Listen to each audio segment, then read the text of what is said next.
In our fast-paced world, it's easy to get swept up in the currents that surround us. But we are the authors of our own life story, and we are infinitely capable of creating the change we want to see within us and beyond. Welcome to Shaping Freedom, a show where we explore and share practical ways to cultivate extraordinary life experiences. I'm your host, Lisane Basquiat. I'm a teacher, entrepreneur, and life strategist. After a career as a corporate executive, I embarked on my own path of entrepreneurship and focused on the human and spirit connection.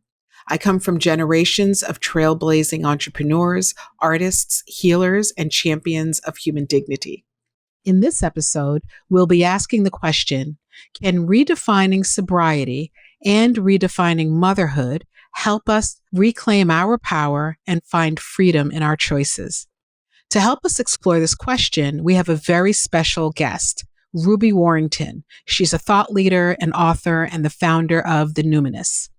Ruby will be sharing her insights on how sobriety and the motherhood movement can be tools for personal growth, spiritual awakening, and finding freedom in our choices. We'll also be discussing her latest book, Women Without Kids, The Emergence of the Motherhood Movement Redefined, and how it can help women without kids reclaim their power and find freedom in their choices. So sit back, relax, and tune in as we explore the intersections of sobriety, spirituality, motherhood, and freedom with Ruby Warrington. By the end of this episode, you'll have a deeper understanding of how these topics can help you reclaim your power and find freedom in your choices.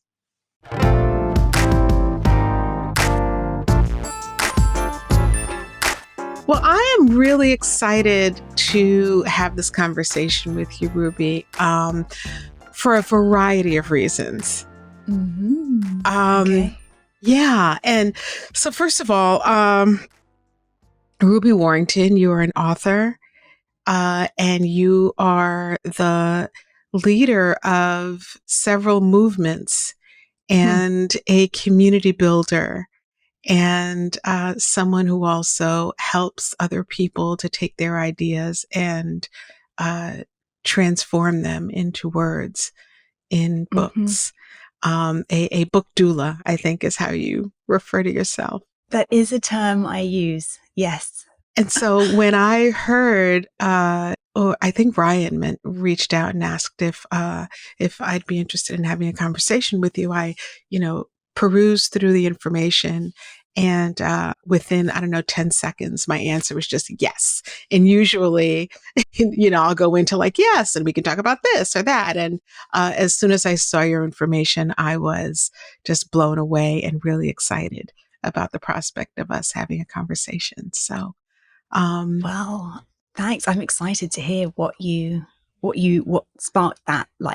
Yes, especially about this project, Women Without Kids. But thanks for that lovely introduction, particularly touching on the fact that, yes, I help people kind of bring their ideas forward in book form now. But I think I've always gravitated towards this mentor role, like throughout my life. My mom actually sent me a couple of pictures that she dug out the other day from my early childhood. I was like the oldest kid in the street where I grew up. And so all my friends were a bit younger. And there was in particular a couple of little girls in the street who I kind of really took under my wing. I don't know. She just sent these pictures of me with these younger kids. And I just saw myself in that role of sort of mentor and guide, which I still very much embody in my work. So, yeah. Where did you grow up, Ruby? I grew up in a teeny tiny village on the east coast of England in a county called Suffolk, which is very rural. It's about 2 hours outside of London to the northeast. It's on the coast. And it was a very rural upbringing. When I say tiny village, there was like one store. And I don't know what the population of the village was, but one school that had probably about 40 pupils total.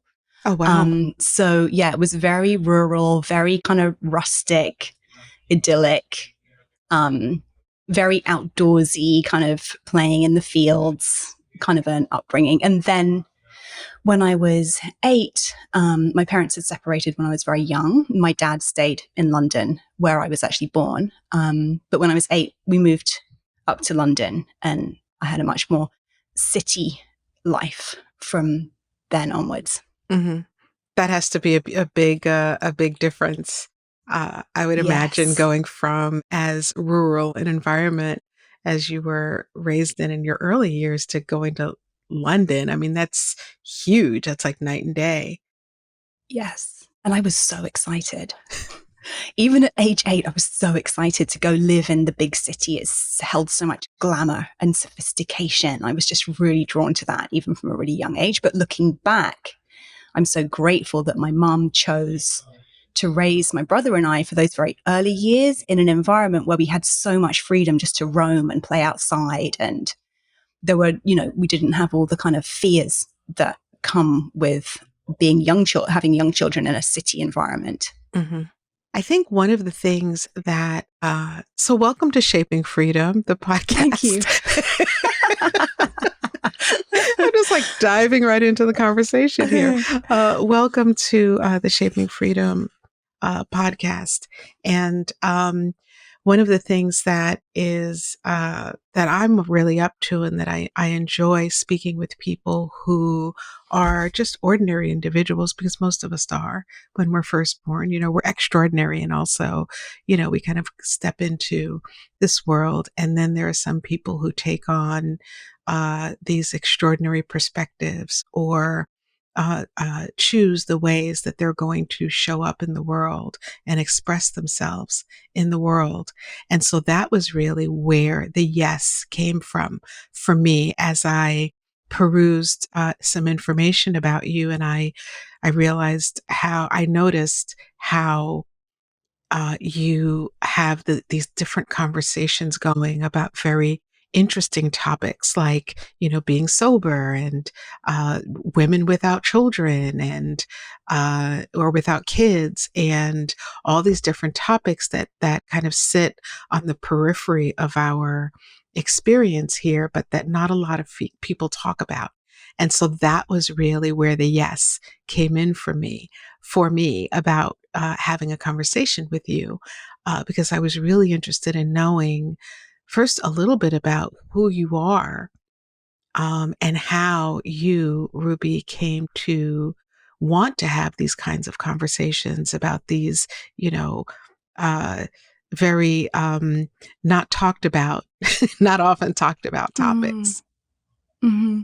Well, I was thrilled to be invited onto the show because I love the title Shaping Freedom. And I feel like that's such a guiding light for my work, although I wouldn't necessarily have identified it as that, but thinking about it in the context of this conversation and this show, I think that for whatever reason, I've always been quite comfortable with being an outsider and quite comfortable with doing things my own way, mm-hmm. versus doing things the way I should do them, mm-hmm. or that other people tell me I should do. And not in a not in a rebellious way, not in a rebellious pushback way, mm-hmm. but I've just always had a real strong connection to my own intuition about what's right for me. A psychotherapist might have a field day with that and say, well, you didn't get so much guidance from your parents, and so you had to develop that early. And that's one way of looking at it. I'm also an Aries. Like, I've done a lot of work kind of helping popularize and normalize kind of astrology as a tool for self-awareness, mm-hmm. Beyond the sort of woo-woo connotations. But as an Aries too, I've just always been very sort of self-directed.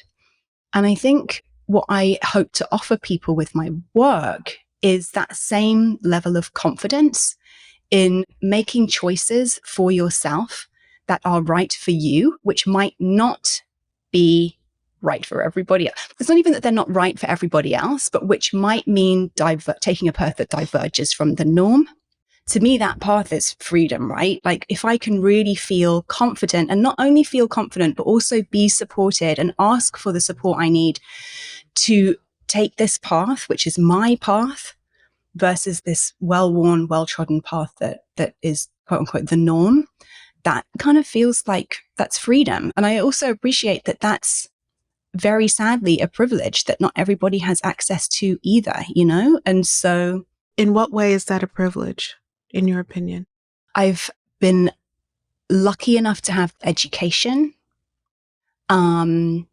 financial support from my husband at times, being raised in a family where there wasn't a lot of, you have to do it this way or we're going to kick you out, you know? Mm-hmm. I see all of these things as privileges, which have Okay. enabled me to make my choices for myself and feel confident and not be persecuted because of those choices. Okay. And so, yeah, I suppose a big part of my work is about, helping people, in some cases, even acknowledge it's okay to want something that's different from the norm. It's okay to want something that's different from what my folks want for me. Mm-hmm. It's okay to want something different from what somebody who looks like me or has this kind of a body should want for themselves. Absolutely. You know? Absolutely, I do. And I think that's why I asked about the word privilege, because I hear, it's a word that we use a little more often these days than I'd heard it used in the past. And one of the things about the word privilege that I want to help people to understand is that I like for it to be used from the perspective of, okay, well, maybe I had the ability to do certain things, but I'd hate for it to be used as a way for a person to not do the things that they want to do and use it as, well, that's something like somebody has a privilege to do that. When in fact, I believe that we do have the ability to decide how we are going to live during this lifetime on this planet and make those decisions for ourselves. And that's not, in my opinion, something that's left to those, that's left to privilege. It's more your birthright to live a life in the way that you choose to live your life. And I don't believe that that is necessarily tied to your economic status or any of that. It's more of a mindset. It's an approach to life that a person takes. And I'm not saying that you meant it that way. I just want to make sure that for those who are listening, that they don't kind of, put themselves into this. Well, that's for those folks who are, whatever their definition for privileged is. Yes. And I'm really happy you used the word birthright. I was literally going to sort of it was almost being vocalized, like it was being vocalized in my brain as you used that word. Yes, it is our birthright to live the lives that we are here to live. And I do believe that it can be really beneficial to have role models, mentors, guides, cheerleaders, helping us get into that mindset in a world that will tell us, no, you can't do this. You're not allowed to do this. Right. So yes, it's not a privilege to be free, right, to live our lives. Right. And sometimes we need kind of some encouragement to believe that. Absolutely. And that's kind of where, that's where community comes into play. It's funny. I've been, this whole idea of shaping freedom, right? It's about deciding like what, freedom is such a beautiful thing, because freedom really is, it doesn't necessarily mean like, turning the table over on your whole life. It means helping yourself to really connect back to who you are and to living your life in the way that you want to live your life. Because I believe that what we are able to share with the world is so much richer when we're sharing from that place of freedom, versus constriction or limitation. And I've been thinking a lot about that lately, and about how, this group of us, people who are, you use the word outsider, or the other, or people who maybe don't have a conventional approach to the way that they're living their lives. And I think that there's community there. There's community in that space, that really transcends the kind of, it's about money, or it's about where you live, or it's about being a person of color or a person not of color or whatever. It's about it. There's a mindset and there's an approach to life that certain people have that I think should be celebrated. And finding that community Yes. is a huge part of, I mean, first, so where to start with this? So the subhead for my new book, Women Without Kids, is the revolutionary rise of an unsung sisterhood. And that unsung sisterhood piece was really key to me, because it really felt, as somebody who doesn't have children and who had always sort of known that that probably wasn't my path, I'd always felt like I was the only one. And thanks to that very strong and secure inner knowing that I've always had, I was able to confidently take this path. And to not feel, well, I mean, I have had throughout my life a lot of projection, a lot of questioning. Why don't you want children? Are you sure you don't? You'll probably regret it. Like, no one ever feels ready. You should just go for it. You'd be a great mom, like all of that. So yes, I'm not saying that didn't impact me, but I also, my own inner knowing sort of overrode any self-doubts that might have kind of come in as a result of that. But that said, I always felt like I was the only one, and feeling like that, I'm the only one, did beget some internalized feelings of shame. Maybe there's something wrong with me. Maybe I've missed something. Maybe, what is it? Maybe I'm damaged in some kind of irreparable way, you know? And it was only sort of reaching my early 40s that I actually looked around and realized, oh, I know quite a lot of women without kids, actually. Turns out maybe there have been more of us than I ever realized, quietly weighing the pros and cons, dealing with this kind of like intrusion and projections from outside, trying to figure out for ourselves, is this right for me? Is this not? And here we are, we're women without kids, and we have our different reasons, but we have this shared experience of not having something. Whereas there's such incredible community for mothers in all different kinds of ways and areas. But it hasn't really felt like there is a strong sense of community among women without kids. And that's one of the things that I wanted to create with this book, or help to spark or spearhead maybe, was kind of community, spaces where we could come together and discuss our experiences, discuss these very internalized and often very conflicted feelings about whether we wanted to become mothers or not. And partly through my work with Sober Curious, and a similar area where if you choose to opt out of the drinking culture, you're again immediately like the only one, the boring one at the party, the designated driver. You're not involved.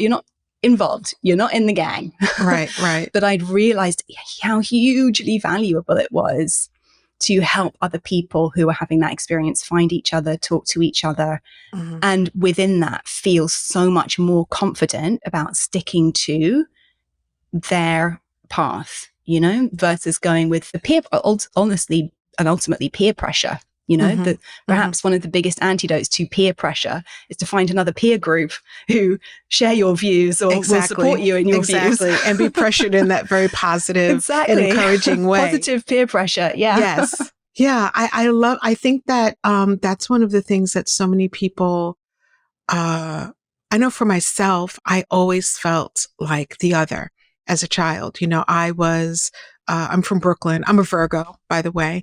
And I was raised in Brooklyn, and I'm first generation. My father was Haitian and my mother was Puerto Rican. And I was raised when my parents split up when I was very young, I was raised by my father. You know, I lived in my father's house and had a relationship with my mother always, and was raised in a household in Brooklyn with my brother, my sister, and my dad. And it was a very different world. And I felt very, very, very alone in that. And then to add another layer of complexity, you know, my home wasn't traditional in that my father, you know, was the person that we lived with. And then we grew up in a part of Brooklyn where we went to public school, but we grew up in Boerum Hill, which was a little kind of an upper middle class area. It was a little bit different. So, and we were first generation. And so going to school in Brooklyn, I felt, you know, here I was, this, you know, a Black young person, did not have a mother at home, and I would go and visit my friends, and I couldn't find that anywhere. And then my stepmom, later on, when my dad and stepmom got together, my stepmom is English, and she's from Altrincham, actually. And so I always had this life, always, that has felt very other-ish. I don't use the word outsider anymore. I used to feel like an outsider, but I refuse. And for me, it's more like other, like I've always felt a little different from the people that I'm around. And that can be both, for me, both a blessing and painful at times, because in my own thoughts and in my own conversations, or in my conversations with smaller groups of people that understand me, that's, those are easy conversations to have. I can connect to other people who are also in an outsider or other kind of place, but it brings up different challenges, when you don't have someone who quite understand, you don't have people or a group of people that quite understand what kind of life you're living or the challenges that are coming up in your life. I like the way you frame that as the experience of feeling other as being challenging and having its benefits. I don't know if you relate to this, but I also, similarly, my parents having separated when I was 1, and then growing up in this tiny rural village where everybody had 2 parents. And, it was very unusual to not have a dad. And they also weren't officially divorced or separate, that he would come visit sometimes. So he was kind of in and out of our life, it was, and then they had my brother. So they were still together on some level, but it wasn't really clear. So again, there was this, I can relate to that. But I sort of feel now at this age, looking back on my experiences and how my early experiences kind of shaped who I am, I feel like being the other, it sort of almost forces a deeper level of self-awareness and self-reflection than if you kind of neatly fit into all of the boxes that are who you're supposed to be and what you're supposed to be doing, because you really are forced to question, why am I the way I am? Everything. Everything. Exactly. It was to question everything. Yes. Why am I the way I am? Why are they the way they are? Yes. Why is this all the way this all is? So. And a lot of it is because of the questions. A lot of it is the questions that you get, in response to these questions. Because I think that for me, I knew I was other because of my observations, but I also started to recognize that I was other because of the observations of others, who were like, well, you don't have a mother in your house, and how would you know? And you don't, you're not this, Yeah. Yeah. So yes. And, within that, then finding others is really, yes, it's wonderful. It's fun. It's really wonderful finding others. And, it's something that's been coming up. And I suppose another kind of hallmark of my work in both these most recent books has been to sort of position it different and equally valid. Different and equally valid. That's sort of becoming a bit of my mantra in terms of how to think about walking these divergent paths, equally valid, I think is really important. Yeah. Rather than just this, these very sort of prescribed ideal normals, that we're presented with in our lives in all sorts of different ways.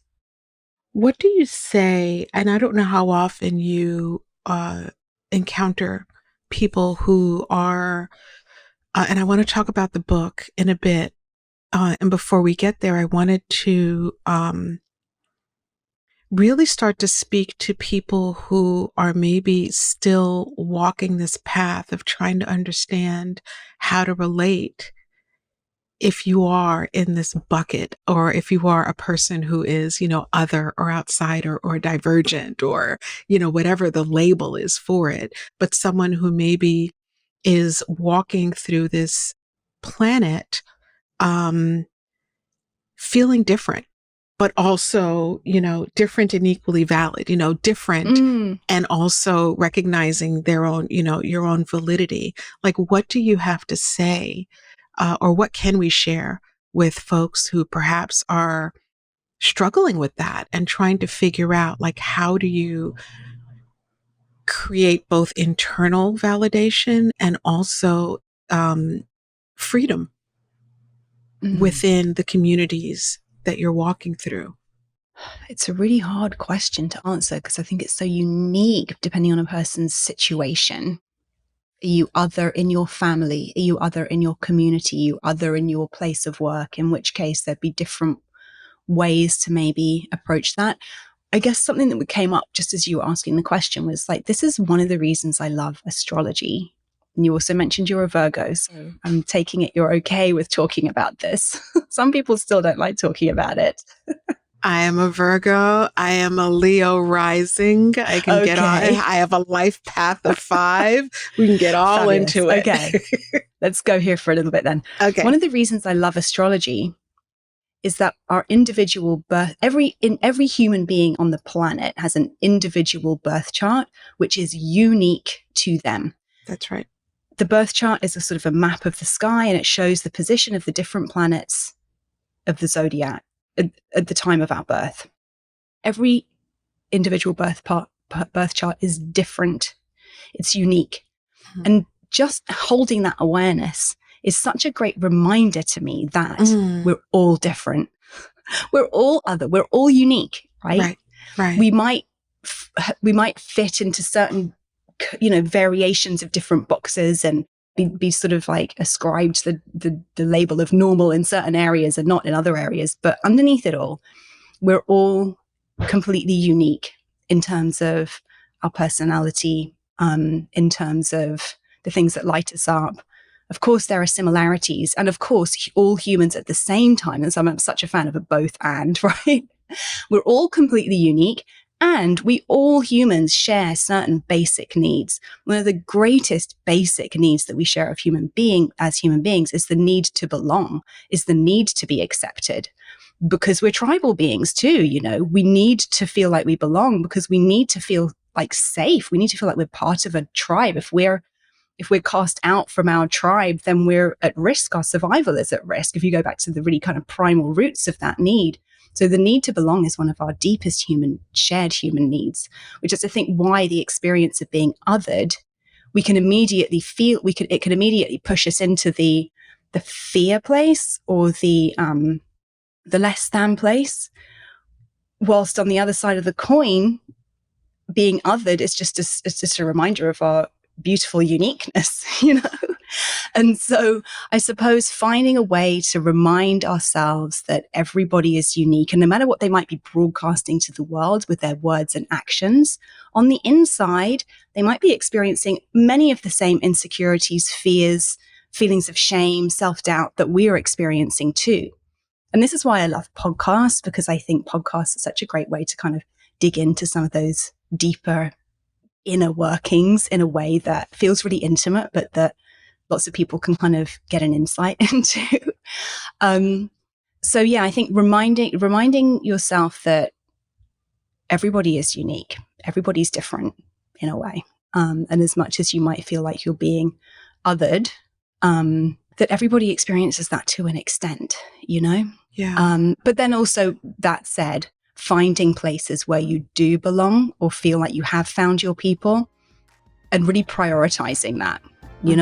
This is another reason I have a love-hate relationship with social media. But one of the things I like about it is that it is possible to find and connect with individuals or communities of people that we might never have had access to before these technologies came into being, So social media can be a great place to find like-minded people when we're feeling like nobody gets us, Absolutely.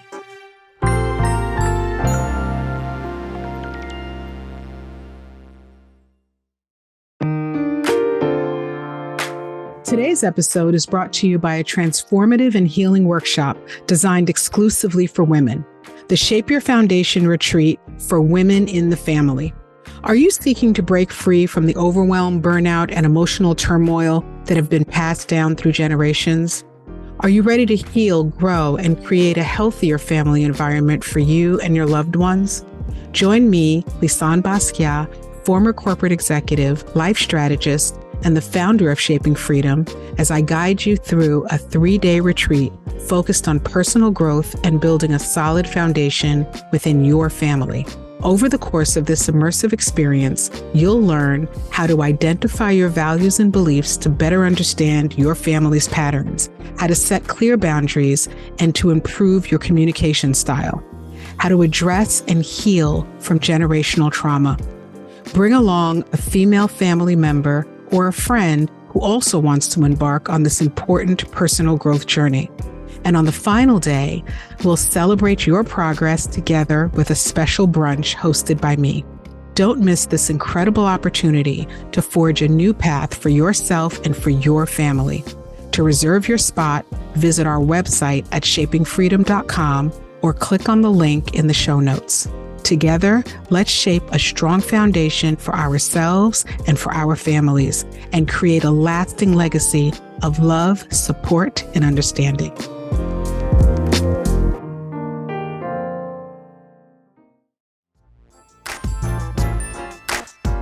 Part of the reason why I do the work that I do through Shaping Freedom is to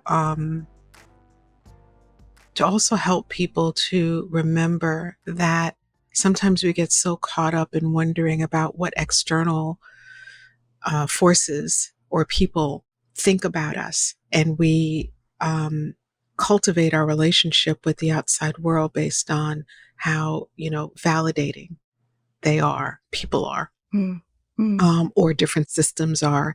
And I think it's really important to dig deep and figure out who you are. Like, take the time to figure out who you are. You will never regret it, because once you're clearer about who you are, you learn things like forgiveness of yourself and of others, and you learn like what your values are and what truly makes you up.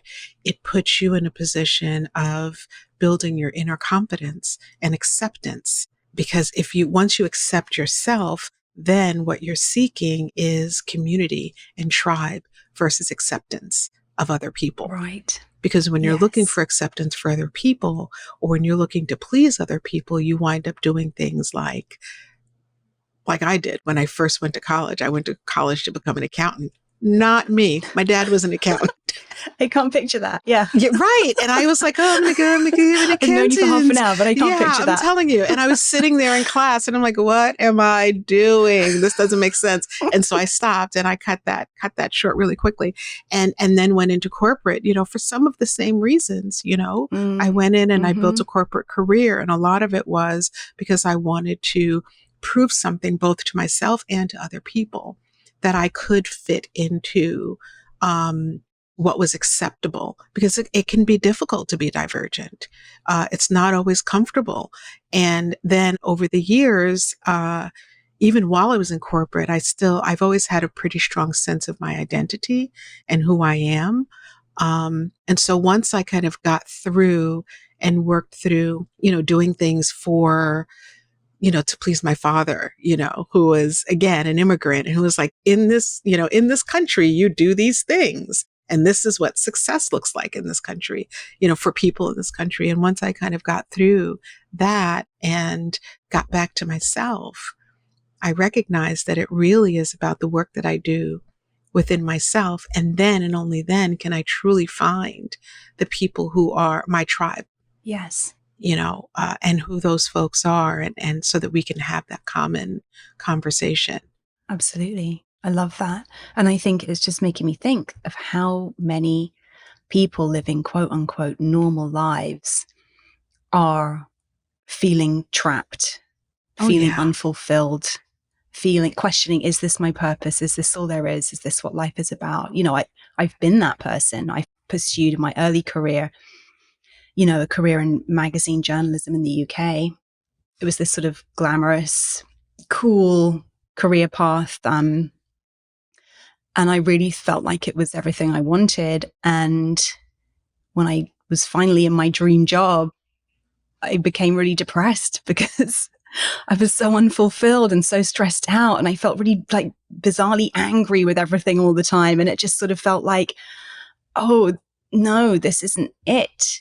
But then what is it? And that was actually when I sort of got really into the study of astrology. And it was something that really helped me kind of dig into like deeper aspects of my personality and my psyche that I realized were not able to be expressed at all there, even though it looked on paper like everything I'd ever wanted, and and that society had kind of deemed cool, successful, etc. But yes, I mean, I think that the Great Resignation coming out of the pandemic just shone a light again on how many people are just feeling deeply unfulfilled with their kind of cookie cutter corporate careers and are really looking for, when faced with a global pandemic, like, life is short.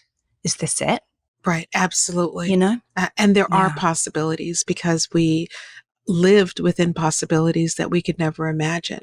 Like, no one ever thought about being at home, and that you'd have your entire life take place at home, and that you, with the people that you live with, would be sharing a space to work, for those who were working. Right. And so we created that. And I think that what that's done for a lot of people is sparked that, added a little bit of water to those seeds of like, when I was, this age, I wanted to be I could have been an artist or a writer or whatever those things are. I think it's really opened the doors to the possibilities for people. Definitely. And then there come the challenges. How do I pay the bills? How do I, what are my parents going to say if I quit this and do something else, or whatever it might be? Yeah. But that's all the freedom. That's the freedom. That's the price of freedom. That's the privilege right there, right? And then it's also like, it doesn't have to be either or. Like I think you said, but and, right? It doesn't have to be either or. It can be, I continue this thing because it's how I sustain myself, and I'm going to dedicate some of my energy, some of the energy that I was spending looking out the window and imagining what my life would be like if I had done this thing. Take those things that you are starting to build regret about, and put some energy into those things. And so it doesn't have to be, ditch everything else and go do this new thing. It can be integrate part of your dreams, integrate part of your soul, integrate part of what sets your soul on fire into your life, and then see where things wind up. And maybe you do it and you're like, hey, I don't want to be a writer. I don't want to sit, Exactly. That was a great daydream, but actually there's more that I find valuable here in this secure, stable kind of job. Right. Yeah. And maybe it wasn't writing. Right. Maybe I want to be a tap dancer. Whatever, But I think that, I really encourage people to allow themselves to dream and to believe that freedom is possible. Let's talk about your book. Let's talk about the topic. First of all, this topic of women without kids. I first had the idea for it in December 2019. So a fairly long process, as books generally are. Books take a while, It's a big subject. I don't think I really realized when I first decided I'm going to write about this next. I don't think I quite realized like how deep this goes. Naively, perhaps. I think, and I also loved, the working title that you played around with for a while. And I know myself, I would have been like, I don't know that I want to throw that word out there, but I love the word because it's yours. Own it, Yes. And I think that we as women in this world, there is so much conversation around this area of our bodies that is ours. Yeah. And, and so much of our agency about this area of our bodies, that belong to us, I'm talking about lady parts. Yes. You have to read the book to see what the working title was. Yes. I don't want to, I'm not going to spill that. That title was like, that title landed in my brain, and then sort of like 5 seconds later, it's this is the book. This is the title. And then it's like, this is the book then. The title came first. And I think it came from that place and of just, how dare anybody have an opinion about what I am doing with my procreative potential? Absolutely. You know, Absolutely. This is 1000% mine to own. And nobody else is allowed to have an opinion about this. Absolutely. And for so many people, they would love to be a mother, to have a child. And for whatever reason, they haven't been able to. And nobody's allowed to have an opinion about that either. That's right. So it came from quite a fiery place. Yeah, haven't been able to, or maybe just did not want to.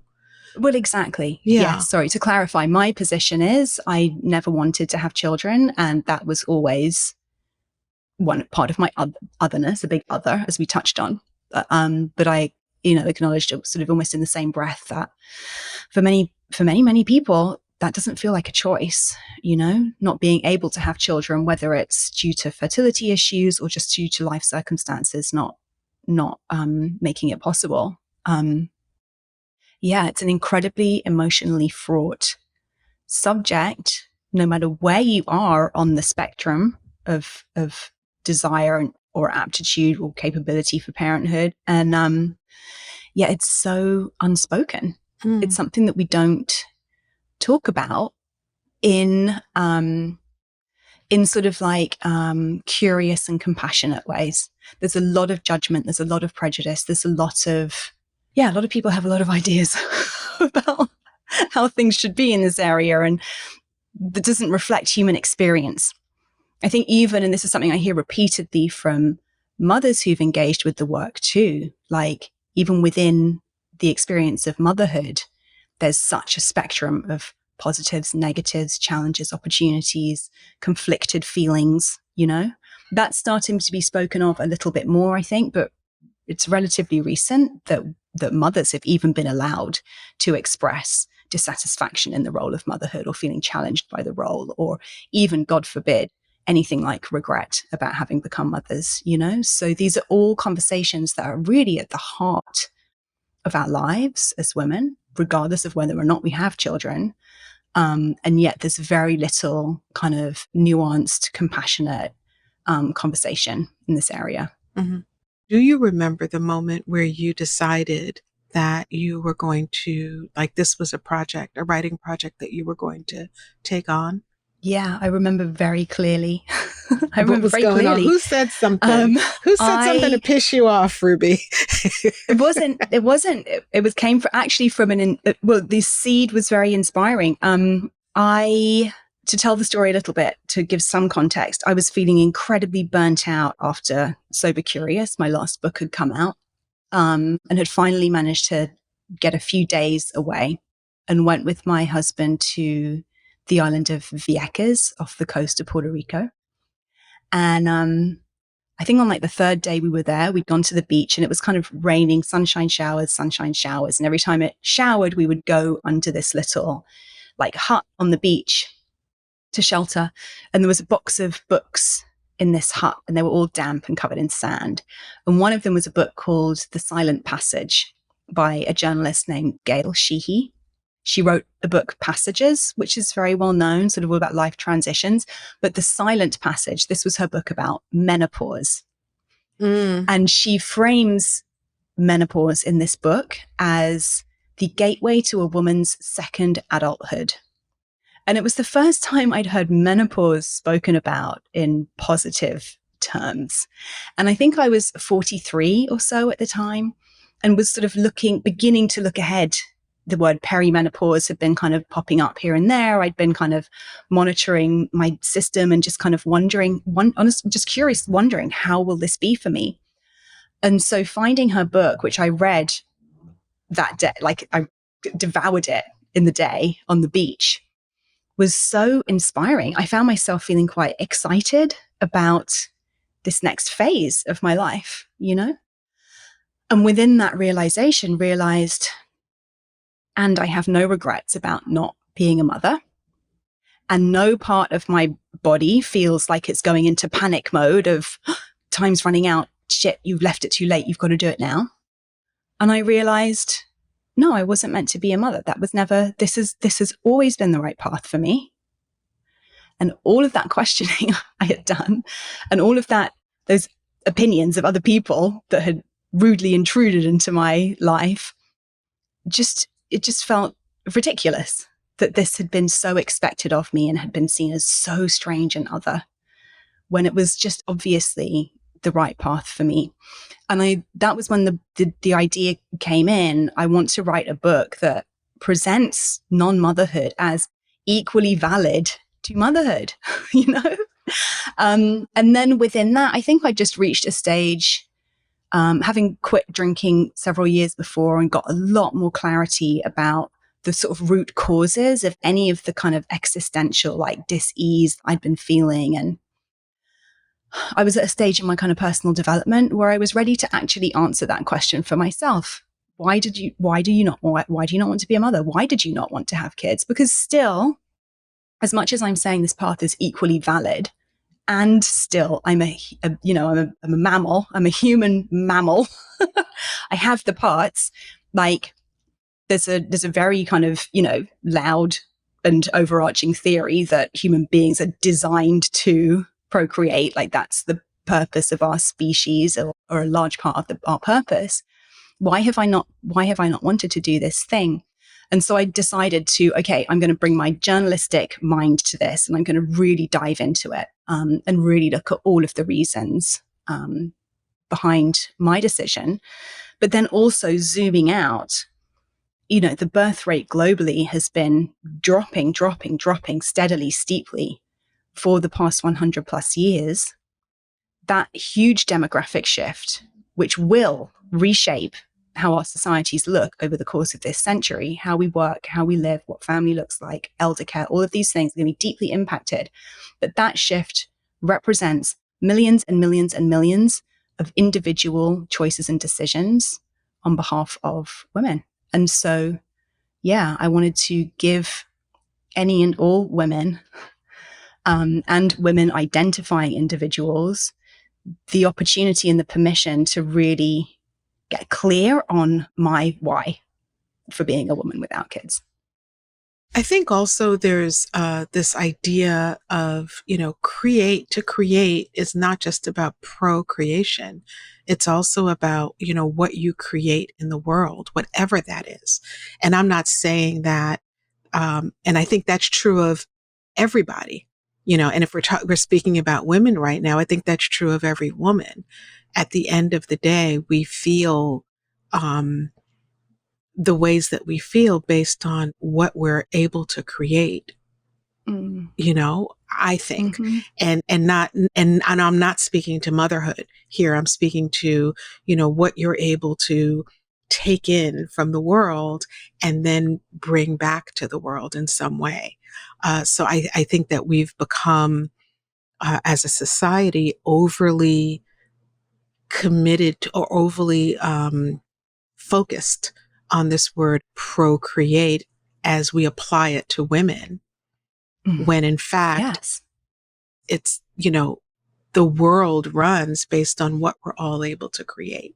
I think in some ways this idea of procreation, and I do have children, and I think that in some ways this idea of procreation has been put on us as like, that's your role. Your role is to procreate, and your role is to procreate and to be very traditional in the way you do it. And we'll go off and create, we'll create stuff, and you just, we'll create the world. Yes. And then you be a vessel, do the thing, and caretake. Yeah. And I find that to be personally very disempowering. Now, if there is a woman who chooses to have children and that's her choice, and she is in that role in the way that she chooses to do it, then that's great. But I think that we have to get to a point where we understand how we got to having this belief system that we have as a society about a woman's value and who owns her vagina, and that lady part and who has agency over those decisions, so that women can feel more comfortable to make whatever decision they choose to make, whether it be, motherhood, whether it be more non-traditional ways of, being a mother or not. But it has to start with us understanding that this is ours. This is our life. This is our decision to make, so that you can be happy with the decision that you come up with. Yes, that's exactly it. It's empowering anybody and everybody to really be making the choices that they do with how they direct their life force energy. That's kind of how I see it. Creativity is like, I am imbued with this life. Yes. How am I directing my life in the world to create, whether it's human beings, experiences, creative projects, whatever it is? What am I putting into the world and contributing to the world with my life force energy? Because that's the important thing. Exactly. And something I've heard from many women with kids, many mothers who've read the book, is, wow, now I'm questioning, did I choose this? Did I really want to have kids, or did I just do it because I didn't think I had the choice not to, And that's been really interesting for these women to kind of contemplate as well. But yes, imagine a world where every child who was born was consciously chosen and brought forth from that energy of, this is how I'm choosing to direct my life force,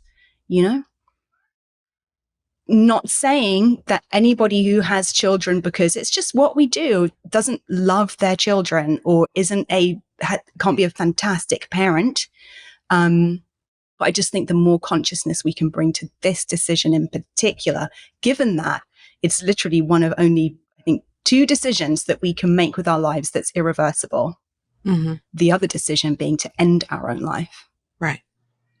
If we really want to get down to brass tacks, to either create life or to end life, these are the only decisions that are irreversible. That are irreversible, for sure. It's like to not bring consciousness to a decision of that magnitude just seems, I don't know, I think we've evolved beyond that in terms of our evolution as a species. I hope we're evolving beyond that. Yeah. When will we? Yeah. I don't know that we have. And I've used those words, directing your life force energy. I've used those words because I think that's what we come in.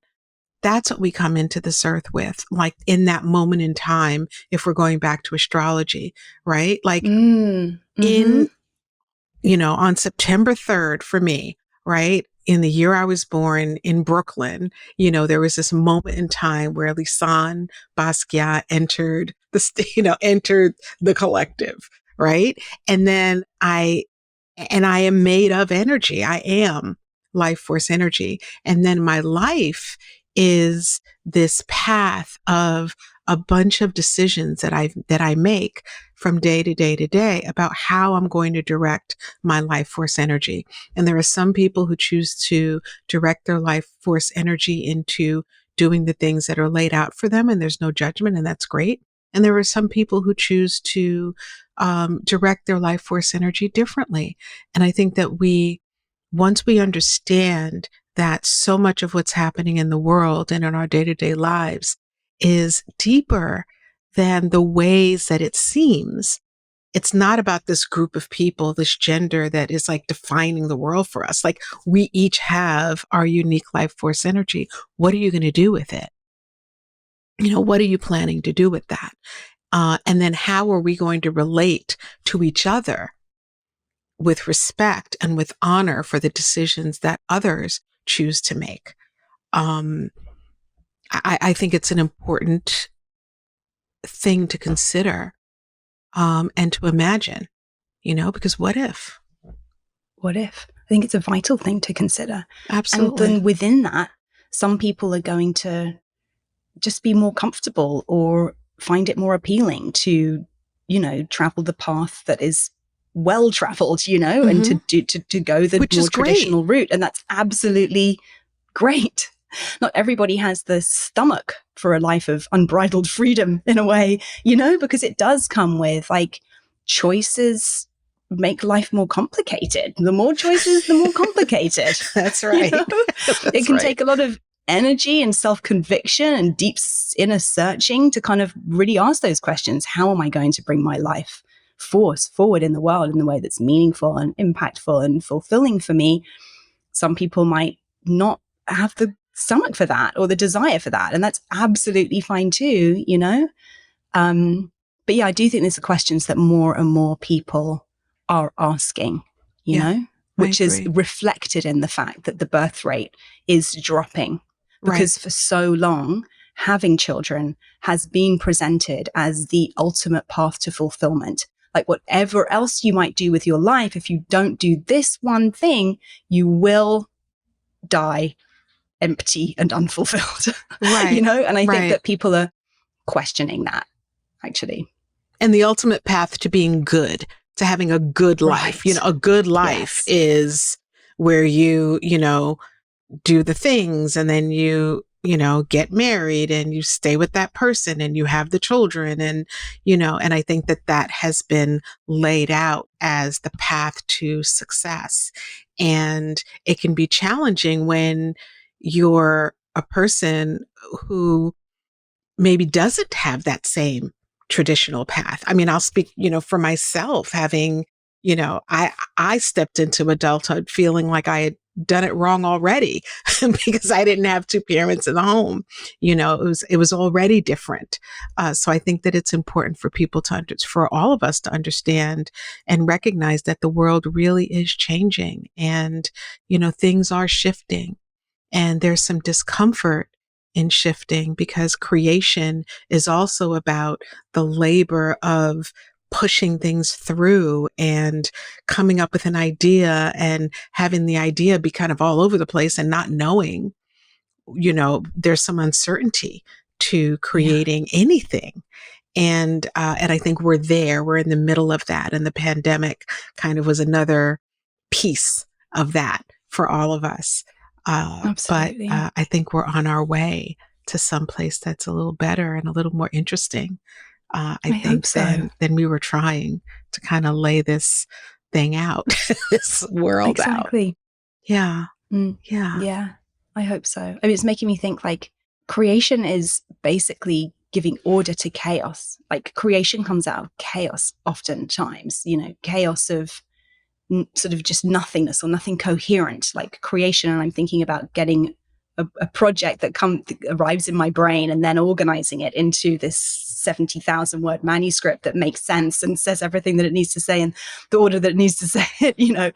That's a painful process, very taxing. And yes, so we need to be, I think, supporting each other in our creations, whatever shape, form they may take, is a part of this as well, And I think as women, because of the reasons that we just talked about, I think it's also important for us, very important and critical almost, for us to accept each other, to accept each other's choices, and to validate each other, and to not be part of a devaluing another woman.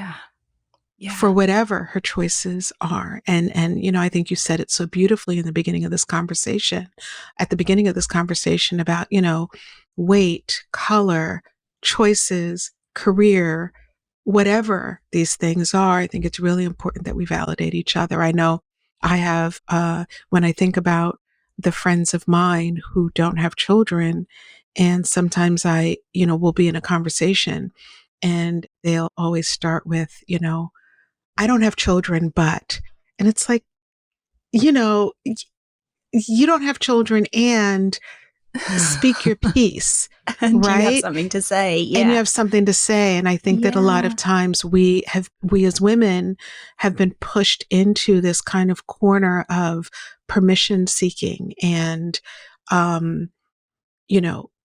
this kind of hierarchical, if you're a woman with children, I mean, if you're a woman with children who has stayed married for 35 years, you are golden. You are the golden woman. Yes. You know? Yes. And if you are a woman who has had children but maybe is divorced, you are maybe not so much so. And if you're a woman who hasn't had children, you know, there's like all these different ways that we can either reject each other or ways that we can connect more deeply with each other and really understand each other, because that, I believe, is the beauty of being a woman. And that is belonging. That's what creates belonging. Going back to that need, that core human need to belong, which is what keeps us from pursuing our freedom sometimes. What really creates belonging is really taking the time to actually understand one another and know one another, you know? And we live in societies where we're sort of like, we've been scattered so far and wide from our families and cultures of origin a lot of the time, you know? There's a lot to learn from one another and about how to be together, you know? And I think we're in that process too. And I think this is a part of that process and that conversation. Absolutely. I have loved this conversation, Ruby. I could sit and chat with you for hours, me with a glass of wine, you with whatever your beverage of My choice. de-alcoholized wine. Your de-alcoholized wine. I have a couple of quick questions for you. One is, so your book is coming out in the United States on the 28th of March, Women Without Kids. And I know there's a second part to that, the title of that book. Would you share it with us? The Revolutionary Rise of an Unsung Sisterhood. Love it. And then it's launching or being released in the UK on the 13th of April as well. Yeah. So buy her book. And this woman has a lot of wonderful things to say. You also wrote Sober Curious. Yes, Sober Curious. I won't read the subtitle for that because it's extremely long. Okay. But ultimately, it's giving people permission to question their relationship with alcohol, regardless of whether they think they have a problem with alcohol, you know, regardless of whether they identify with the label of alcoholic. This is saying, actually, this is something else we all kind of do, which we don't really question, which can have quite negative impacts. It's okay to question it, you know? And then I wrote a follow-up called The Sober Curious Reset, which guides people through 100 days of not drinking if they're ready to create a really sustainable shift in their drinking habits. Excellent. So, yeah. Excellent. And then you are a book doula. Yes. Let's talk a little bit about that. In my role as a book doula, I help people concept, gestate, and birth their books. Meaning, people will come to me with I have an idea for a book. It's maybe this, I don't know, it's this. So I can help them. Well, what is the book? How will it be presented? What's the actual core idea here? How will it be structured? From there, I often introduce people to agents, and then we might work on a book proposal to be pitched to publishers. From there, if they get the book deal, they might hire me to help them work on their whole manuscript in a sort of editing capacity. So that's my book doula work, and I absolutely love it. It's kind of a cliche to talk about books being babies, and I don't even really know if I like that, because I think, you know, if a book project gets abandoned halfway through, like, oh well, you know, it's not quite the same thing. Yeah. As a child. Yeah. But yeah, the creation and the birthing process of a book is labor intensive. And I love being there to be people's cheerleader, mentor, support, guide, doula through that process. I love what you're doing with your life force energy, Ruby. I really appreciate it very much. And I am so excited for people to listen to this episode, because it's a conversation, the conversation about women without kids, and the conversation about how to navigate feelings of being the other, and how to navigate the relationship that women have with each other and with ourselves is so important. So I'm really happy that we were able to create space and a conversation and a conversation around these very important topics. And I really appreciate you you coming by to chat with me today. And I look Me forward too. to hearing more about what you're up to and about this beautiful book that's coming out. And thank you. Thank you so much for coming by. And thanks for having me. This was a great conversation. It was. I've enjoyed it.